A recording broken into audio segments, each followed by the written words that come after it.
নমস্কার বন্ধুরা, আমি গ্লেজিও টাইমের তরফ থেকে বলছি। আপনারা কেমন আছেন? নিশ্চয়ই ভালো থাকবেন, আর আমিও ভালো আছি। আজকে আমরা বিভূতিভূষণ বন্দ্যোপাধ্যায় লেখা আম আটির ভেবো বইয়ের 11তম পরিচ্ছদ চড়ুই ভাতি পড়ে আপনাদের শোনাতে চলেছি। তো শুরু করা যাক আজকের এই চড়ুই ভাতি গল্পটি পড়ে, এবং আমার খুবই ভালো লাগবে এবং শুনে আমিও আশা করছি আপনাদের খুবই ভালো লাগবে। তো শুরু করা যাক। একদিন চুপি চুপি দুর্গা বলিল, চড়ুই ভাতি করবি অপু? তাহাদের দৌড় দিয়া পাড়ার সকলে কলুই চণ্ডী ব্রতের বনভোজনের গ্রামের পেছনের মাঠে যায়। তাহার মাও যায়, কিন্তু আজকাল তাহাকে আর লইয়া যায় না। সেখানে সব নিজের নিজের জিনিসপত্র, এত উপকরণ তাহাদের নাই। বনভোজনে গিয়া আর সকালে বাহির করে কত কি জিনিস, ভালো চাল ডাল আলু ঘি দুধ।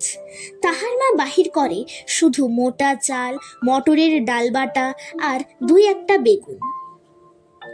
পাশে বসিয়া ভুবন মুখুজ্জে সেচ ঠাকুরনের ছেলেমেয়েরা নতুন আখের গুড়ের পাটালি দিয়া দুধ ও কলা মাখিয়া ভাত খায়। নিজের ছেলে মেয়ের জন্য তাহার মায়ের মন কেমন করে। তাহার অপুর ওই রকম দুধ কলা দিয়া পাটালি মাখিয়া ভাত খাইতে বড়ই ভালো লাগে। নীলমণি রায়ের জঙ্গলাকীর্ণ ভিটার ওপরে খানিকটা বন দুর্গা নিজের হাতে দা দিয়া কাটিয়া পরিষ্কার করিয়া ভাইকে বলল, দাঁড়িয়ে দেখ তেঁতুলতলায় মা আসছে কিনা, আমি চাল ডাল বেল করে নিয়ে আসছি শিগগিরি করে। একটা ভালো নারকেলের মালায় 2 পালা তেল চুপি চুপি তেলের ভাড়াটা হইতে তুলিয়া লইল। মাল মশলা বাহিরে আনিয়া ভাইয়ের জিম্মা করিয়া দিয়া বলল, শিগগির নিয়ে আয়, দৌড়ে যাও অপু, সেখানে রেখে আয়, দেখিস যেন গরু টরুন খেয়ে না ফেলে। চারিদিকে বনে ঘেরা, বাহির হইতেই আর দেখা যায় না। খেলাঘরের মাটির চোবের মতো ছোট একটা হাঁড়িতে দুর্গা ভাত চড়াইয়া দিয়া বলিল, এই দেখ অপু, কত বড় বড় মিঠে আলুর ফল নিয়ে এসেছি এক জায়গা থেকে। পটুদের তালতলায় একটা ঝোপের মাথায় অনেক হয়ে আছে, ভাতে দেব কিন্তু। অপু মহা উৎসাহে শুকনো লতা কাঠি কুড়াইয়া আনে।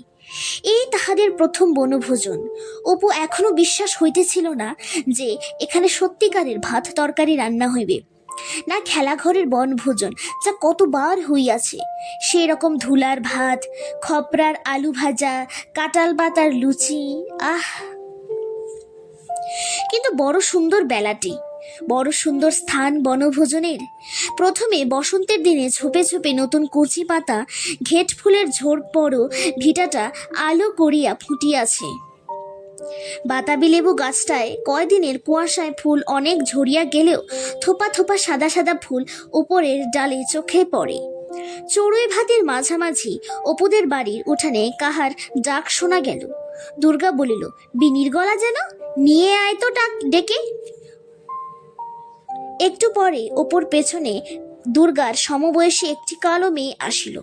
একটু হাসিয়া যেন কতটা সম্ভ্রমের সুরে বলিল, কি হচ্ছে দুর্গা দিদি? দুর্গা বলিল, আয়না বিনি, চড়ুই ভাতি করছি, বস। বিনি ওপাড়ার কালীনাথ চক্রবর্তীর মেয়ে, পরনে আধ ময়লা শাড়ি, হাতে সরু সরু কাঁচের চুড়ি, একটু লম্বা গড়ন, মুখ নিতান্ত সাদাসিধা। যোগীর বামুন বলিয়া সামাজিক ব্যাপারে পাড়ার তাহাদের নিমন্ত্রণ হয় না। গ্রামের একপাশে নিতান্ত সংকুচিতভাবে বাস করে। বিনি সানন্দে দুর্গার ফার্মোস খাটিতে লাগিল। বেড়াইতে আসিয়া হঠাৎ সে যেন একটা লাভজনক ব্যাপারের মধ্যে আসিয়া পড়িয়াছে। দুর্গা বলিল, বিনি, আর দুটো শুকনো কাঠ দেখতো, আগুনটা জ্বলছে না যে ভালো। বিনি তখনই কাঠ আনিতে ছুটিল এবং একটু পরে একটা বোঝা বেলার ডাল আনিয়া হাজির করিয়া বলিল, এতে হবে তো দুর্গা দিদি, নাকি আরো আনবো? দুর্গা বলিল, বিনি এসেছ, ও এখানে খাবে, আরো দুটো চাল নিয়ে আয় তো অপু। বিনির মুখখানা খুশিতে উজ্জ্বল হইয়া উঠিল। খানিক পরে বিনি জল আনিয়া দিল। আগ্রহের সুরে জিজ্ঞাসা করিল, কি কি তরকারি দুর্গা দিদি? দুর্গা ভাত নামাইয়া তেলটুকু দিয়া তাহাতে বেগুন ফেলাইয়া দিয়া ভাজে। খানিকটা পরে সে অবাক হইয়া চোবার দিকে চাহিয়া থাকে। অপুকে ডাকিয়া বলে, ঠিক একেবারে সত্যিকারের বেগুন ভাজার মতো রং হচ্ছে তো, দেখেছিস অপু? ঠিক যেন মায়ের রান্না বেগুন ভাজা, তাই না? অপুও ব্যাপারটা আশ্চর্য বোধ হয়। তাহারও এখনো যেন বিশ্বাস হইতেছিল না যে তাহাদের বনভোজনে সত্যিকারের ভাত, সত্যিকারের বেগুন ভাজা সম্ভবপর হইবে। তাহার পর তিনজনে মহানন্দে কলার পাতে খাইতে বসে। শুধু ভাত আর বেগুন ভাজা, আর কিছু না। অপু গ্রাস মুখে তুলিবার সময় দুর্গা সেদিকে চাহিয়াছিল। আগ্রহের সঙ্গে জিজ্ঞাসা করে, কেমন হয়েছে রে বেগুন ভাজা? অপু বলে, বেশ হয়েছে দিদি, কিন্তু নুন হয়নি যেন। লবণকে ইহারা ভুল ক্রমে একেবারেই বাদ দিয়াছে, লবণের বালাই রাখে নাই। কিন্তু মহাতৃপ্তিতে তিনজনে কষেও আলুর ফলে ভাতেও পানসে আধ পোড়া বেগুন ভাজা দিয়া চড়ুই ভাত খাইতে বসিল। দুর্গা এই প্রথম রান্না, প্রথম এই বন ঝোপের মধ্যে, এই শুকনো লতাপাতার রাশির মধ্যে, খেজুর তলায় ঝরিয়া পড়া খেজুর পাতার পাশে বসিয়া সত্যিকারের ভাত তরকারি খাওয়া, আহ কি আনন্দই না লাগে। খাইতে খাইতে দুর্গা অপুর দিকে চাহিয়া হি হি করিয়া খুশির হাসি হাসিল। খুশিতে ভাতের দলা তাহারা গলার মধ্যে আটকাইয়া যাইতেছিল যেন। বিনি খাইতে খাইতে ভয়ে উঠে বলিল, একটু তেল আছে দুর্গা দিদি? মেটে আলুর ফল ভাতে মেখে নিতাম। দুর্গা বলিল, অপু ছুটে নিয়ে আয় তো একটু তেল। অপু বলিল, মাকে কি বলবো দিদি, আবার ওবেলা ভাত খাবি? দূর, মাকে কখনো বলি, সন্ধ্যের পর দেখিস খিদে পাবে। যুগীর বামন বলিয়া পাড়ায় জল খাইতে চাহিলে লোকে ঘটিতে করিয়া জল খাইতে দেয়, তাহারও আবার মাজিয়া দিতে হয়।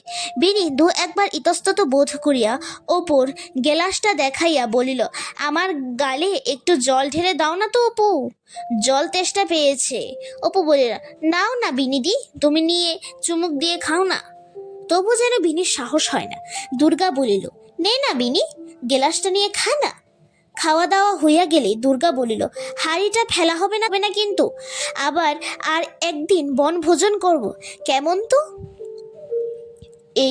ওই কুল গাছটার উপরে টাঙিয়া রাখি দিই। অপু বলিল, হ্যাঁ, ওখানে থাকবে কিনা, মাতর তো মা কাজ করাইতে আসে, দেখতে পেলে নিয়ে যাবে দিদি।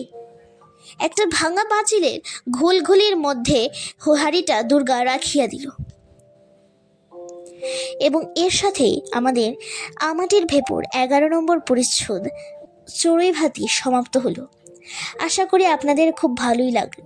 হয়তোবা আমি গুছিয়ে বলতে পারিনি, তার জন্য আমি ক্ষমা প্রার্থী, কিন্তু আমি আশা করব আপনাদের খুব ভালো লেগেছে। ইতি আপনাদের প্রিয় সায়ন্তিকা। আর দয়া করে কিন্তু আমাদের গ্লেজিও টাইমের চ্যানেলটাকে সাবস্ক্রাইব করবেন। আসি, আগামী দিন দেখা হবে।